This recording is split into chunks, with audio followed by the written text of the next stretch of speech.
Voy a hacer el vídeo tutorial de cómo se juegan a los lococha lasterketa. Son unos palos aproximadamente de 20 centímetros más o menos. Se colocan en dos grupos, en fila de uno, y tienes que ir poniendo los palitos o locochas en líneas que estarán dibujadas en el suelo.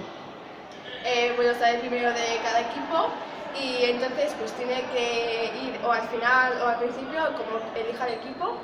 Y pues de ahí, cuando vuelva, tiene que coger un palo, tiene que estar de pies para cogerlo, y cuando vuelva le tiene que tocar la mano al que está en el equipo. El siguiente paso después de dejar los palos es recogerlos, y se recoge, depende de cómo el equipo elija, y es de uno en uno.